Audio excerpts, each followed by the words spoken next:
నమస్తే, welcome to Suman TV. నేను మీ హరిత. ఇప్పుడు నేను లగడి కపుల్లోని గ్లెన్ హెల్త్ హాస్పిటల్ వద్ద ఉన్నాను. ప్రపంచ స్థాయి అత్యుత్తమ వైద్య సేవలు అందిస్తున్న హాస్పిటల్గా గ్లెన్ హెల్త్ కు పేరుంది. అత్యాధునిక టెక్నాలజీ ఈ హాస్పిటల్లో ఉంది. 24 అవర్స్ సర్వీస్ కూడా ఉంది. ఒకసారి లోపలికి వెళ్దాం.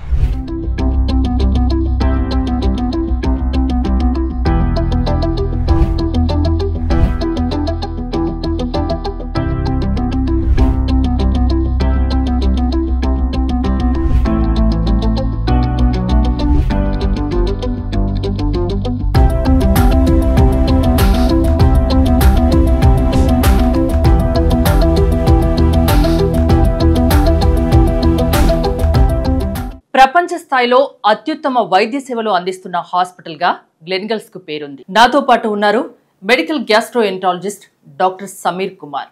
నమస్తే డాక్టర్ గారు. నమస్తే హరిత గారు. ఎండోస్కోపీ, కొలనోస్కోపీ అంటే ఏంటి? రెండింటికి డిఫరెన్స్ ఏంటి? ఓకే, సో ఫస్ట్ అయితే నేను ఒక జనరల్ అవగాహన ఇస్తాను. ఎండోస్కోపీ అనే ప్రొసీజర్ యాక్చువల్లీ 1970s స్టార్ట్ అయింది. దాని ముందు ఏంటంటే మనకి కడుపులో, పేగులో, పెద్ద పేగులో ఏదైనా ఇబ్బంది ఉంది అంటే ఆపరేషన్ చేసి చూడగలం అనమాట. కానీ ఎండోస్కోపీ అనే ఒక యంత్రం వచ్చిన తర్వాత మన లోపలికి వెళ్ళి ఏదైనా ప్రాబ్లం ఉన్నదా లేదా చూడొచ్చు. ఇది 1970s, 75 ఆ టైంలో రిజిడ్ ఎండోస్కోప్ ఉండే. అది చాలా టైట్గా, స్టిఫ్గా ఉండేది అనమాట. అది వేయడం ఇబ్బందిగా ఉండేది. తర్వాత మెల్లమెల్లగా అవి ఫ్లెక్సిబుల్ ఎండోస్కోప్స్ అయ్యాయి. అవి ఈజీగా వేయచ్చు, బాగా ఫోల్డ్ అవుతాయి, తిరుగుతాయి, పేషెంట్కి అంత పెయిన్ కూడా ఉండదు. ప్లస్ మనం కెమెరాలో డైరెక్ట్గా చూడొచ్చు. ముందు రోజుల్లో అయితే కళ్ళు డైరెక్ట్గా పెట్టి కెమెరా అంతా డెవలప్ అవునప్పుడు డైరెక్ట్గా చూసేవారు. ఇప్పుడైతే డైరెక్ట్ టీవీలో చూసి పేషెంట్ రిలేటివ్స్ కూడా మనం ఆ వీడియో చూపెట్టచ్చు. సో ఎండోస్కోపీ అంటే upper GI endoscopy and colonoscopy, రెండూని ఎండోస్కోపీ అంటాం. అప్పర్ జిఐ ఎండోస్కోపీ అంటే మనం నోట్ నుంచి పేగు, చిన్న పేగు మొదటి భాగం, రెండవ భాగం, అప్పుడప్పుడు మూడవ భాగం వరకు చూడొచ్చు. సో ఫుడ్ పైప్ అంటే ఈసోఫేగస్, దాంతోపాటు స్టమక్, కడుపు, ఈ చిన్న పేగు 2 భాగాల వరకు మనం చూడొచ్చు. దాంట్లో ఏమైనా అల్సర్స్ ఉన్నాయా, ఏదైనా బ్లీడింగ్ పాయింట్లు ఉన్నాయా, వ్యారిసెస్ అంటాము, రక్త కణాలు కొంచెం ఉబ్బుతాయి లివర్ డిసీజ్ పేషెంట్స్లో, అవి ఉన్నాయా, ఇలాంటివి ఏమైనా ఉంటే దానికి ఏదైనా ట్రీట్మెంట్ కూడా ఇవ్వచ్చో లేదో చూడొచ్చు.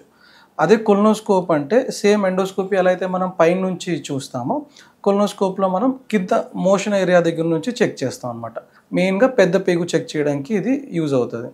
ఎందుకంటే పెద్ద పేగులో మనకి అల్సర్స్ రావచ్చు, ఏదైనా బ్లీడింగ్ పాయింట్స్ ఉండొచ్చు. కొలనోస్కోప్లో ఈ పైల్స్, హెమరాయిడ్స్ ఇలాంటివి మనం ఎత్తుక్కోవచ్చు. దాంతోపాటు పాలిప్స్ అంటాం. పాలిప్స్ అంటే ఎక్స్ట్రా టిష్యూ, ఎక్స్ట్రా గ్రోత్.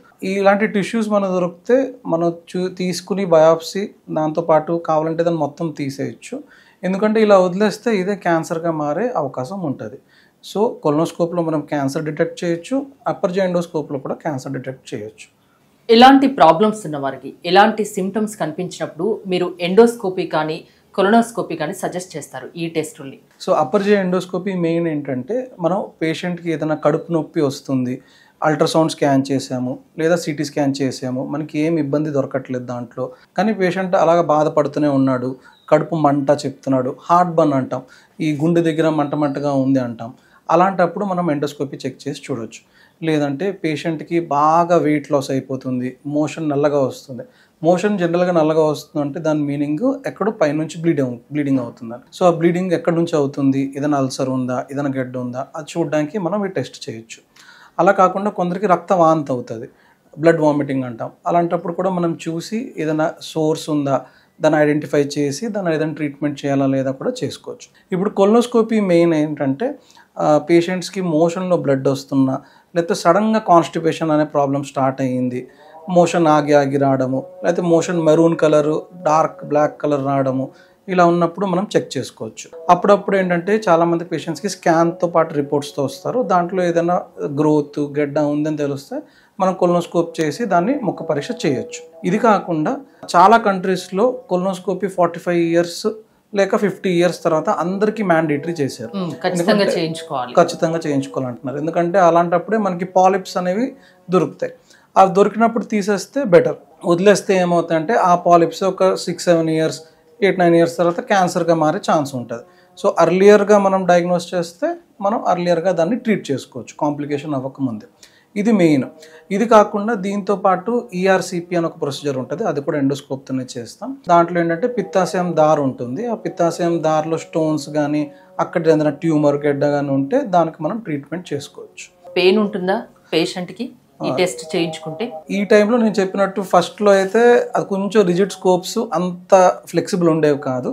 ఈ టైంలో ఎండోస్కోప్స్, కొలనోస్కోప్స్ చాలా సాఫ్ట్గా ఉంటాయి, ఫ్లెక్సిబుల్ ఎండోస్కోప్స్. ఇప్పుడు మనం సెడేషన్ లేకుండా చేసుకోవచ్చు. అప్పర్ జే ఎండోస్కోపీ చేస్తున్నప్పుడు మనం స్ప్రే ఇస్తాము, సో లోకల్ అనెస్థీషియాలో చేసుకోవచ్చు. కానీ కొంచెం మంచిగా అబ్జర్వ్ చేయాలి, పేషెంట్ బాగా చూసుకోవాలంటే బెటర్ సెడేషన్, మైల్డ్ సెడేషన్ ఉంటుంది, దానికి అడ్మిషన్ ఏం అక్కర్లేదు. ఒక 45 మినిట్స్లో పేషెంట్ అవేక్ అయ్యి రికవర్ కూడా అయిపోతారు. జస్ట్ ఏంటంటే వాళ్ళు వచ్చిన రోజు కొంచెం డ్రైవింగ్ అలా చేయకూడదు, ఎవరన్నా రిలేటివ్తో పాటు వస్తే చేసుకుని వెళ్ళిపోవచ్చు. చాలా మినిమల్ ఇన్వేజివ్ ప్రొసీజర్, దాంట్లో ఏమీ కాంప్లికేషన్స్ ఉండవు. డయాగ్నోస్టిక్ ఎండోస్కోపీ, డయాగ్నోస్టిక్ కొలనోస్కోపీ కూడా వితౌట్ సెడేషన్ చేసుకోవచ్చు పేషెంట్ టాలరేట్ చేస్తుంటే, లేదంటే మైల్డ్ సెడేషన్ ఇచ్చుకుంటే ఏం అవ్వదు. So relatively very safe procedures. అంటే ఇమీడియట్గా ఈ టెస్ట్ల ద్వారా వ్యాధులు నిర్ధారిస్తారా మీరు? తెలిసిపోతుంది. వ్యాధులు మాకు చూస్తేనే మ్యాక్సిమం 99% తెలిసిపోతుంది. కొన్నిసార్లు ఏదైనా గడ్డలు అవన్నీ ఉన్నాయంటే మనం ముక్క పరీక్ష తీసుకుంటాము, అది బయాప్సీ రావడానికి ఒక 2 to 3 days పడుతుంది. కానీ దాంట్లో కూడా మనం ఏ టైప్ అనేది బయాప్సీలోనే కన్ఫర్మ్ అవుతుంది. లేదంటే ఏదైనా మనకి అల్సర్ ఉంది, రక్త కణాలు ఉబ్బేయి, ఇవి మనకి ఎండోస్కోప్, కొలనోస్కోపీలో డైరెక్ట్గా తెలిసిపోతాయి. చాలా మంది డాక్టర్స్ సజెస్ట్ చేసినా కూడా ఎండోస్కోపీ, కొలనోస్కోపీ అంటే చాలా మంది భయపడతారు, అవాయిడ్ చేస్తారు. ఇంకా డాక్టర్ దగ్గరికి వెళ్ళాలని అమ్మో వద్దు, పెయిన్తో కూడుకున్నది అంటే దాని ప్రొసీజర్ చూసి భయపడతారు. ఇప్పుడు ఆ భయం అవసరం లేదు కదా? అస్సలు అవసరం లేదు, చాలా సేఫ్ ప్రొసీజర్. డయాగ్నోస్టిక్ ఎండోస్కోపీ, కొలనోస్కోపీకి అయితే అస్సలు నాకు తెలిసి ఏం కాంప్లికేషన్. అనస్థీషియా ఏమన్నా ఇస్తారా అండి? సో ఒకవేళ పేషెంట్ కొంచెం టాలరేట్ చేయట్లేదు, కొందరు సెన్సిటివ్ ఉంటారు, అందరు ఒకలాగా ఉండకపోవచ్చు. సెన్సిటివ్గా ఉన్నప్పుడు మైల్డ్ అనస్థీషియా ఇస్తాము, దాంట్లో వాళ్ళకి ఏం తెలియకుండా ప్రొసీజర్ అయిపోతుంది. 45 మినిట్స్లో రికవరీ అయిపోయి they can go back home. Suppose morning వస్తే మధ్యాహ్నం కల్లా పంపించేస్తాం. ఓన్లీ థింగ్ ఏంటంటే ఆ రోజు కొంచెం కళ్ళు తిరిగినట్టు ఉంటాయి, సో ఏంటంటే కొంచెం మనం రెస్ట్ తీసుకోమని చెప్తాం, లేకపోతే భయపడాల్సింది ఏం లేదు. ఎండోస్కోపీ, కొలనోస్కోపీతో ట్రీట్మెంట్స్ కూడా చేస్తారా మీరు? ఎస్, వెరీ మచ్ పాసిబుల్ అండి. ఇది ఫస్ట్ టైంలో అయితే ఎండోస్కోప్, కొలనోస్కోపీ ఓన్లీ డయాగ్నోసిస్కి వాడేవారు. ఈ టైంలో అయితే చాలా అడ్వాన్స్ థెరపీస్ కూడా మనం చేసుకోవచ్చు. సో ఎండోస్కోపీ వైజ్ నేను చెప్పుకుంటే రక్త కణాలు ఉబ్బుతాయి అని చెప్పాను కదా, దాన్ని మనం ఇంజెక్ట్ చేసి దానికి మనం బ్లడ్ క్లాట్ అయ్యేలా చేయొచ్చు, బ్యాండ్స్ వేయచ్చు ఆ రక్త కణాలకి. అల్సర్ ఏదైనా ఉందంటే దాని అల్సర్ని మనం బర్న్ చేయొచ్చు, దానికి క్లిప్స్ ఉంటాయి, క్లిప్స్ అప్లై చేయొచ్చు. లేదంటే ముందు టైంలో ఈ బ్లీడ్ అయితే చాలా సర్జరీ చేయాల్సి వచ్చేది, ఇప్పుడు అంత అవసరం లేదు, కోయడం ఇవన్నీ ఉండదు, అంత లోపల అయిపోతుంది. ఇది కాకుండా ఈఆర్సిపి అని ఒక ప్రొసీజర్ చెప్పాను కదా, దాంట్లో ఏంటంటే పిత్తాశయం దారిలో స్టోన్స్ కానీ ట్యూమర్ ఏదైనా ఉంటే అవి తీసి దాని ట్రీట్మెంట్ కూడా చేయొచ్చు. ఇప్పుడు ఇంకా అడ్వాన్స్డ్ ప్రొసీజర్స్ వచ్చాయి, ఎర్లీ క్యాన్సర్స్. ఈ మధ్య ఎండోస్కోపీ అవన్నీ మనం బాగా చేస్తుంటే అడ్వాన్స్డ్ క్యాన్సర్ ఏదైతే ముందు తెలిసేవో పేషెంట్స్ అడ్వాన్స్ స్టేజ్లో వచ్చేవి, అవి ఎర్లీగానే మనం డయాగ్నోస్ చేస్తాం. అప్పుడు ఏంటంటే పేషెంట్కి ఆ వ్యాధి తప్పుతుంది, కంప్లీట్ క్యూర్ కూడా ఇవ్వచ్చు. సో ఇలాంటి టెస్ట్లు అండ్ ట్రీట్మెంట్ కూడా చేసుకోవచ్చు డెఫినెట్గా. సో ఎర్లీ క్యాన్సర్స్ని సర్జరీ లేకుండానే ఎండోస్కోప్ ద్వారానే మనం ఈఎస్డి అలాంటి ప్రొసీజర్స్తో మొత్తం ట్యూమర్ ఏదైనా ఉంటే తీసేయచ్చు.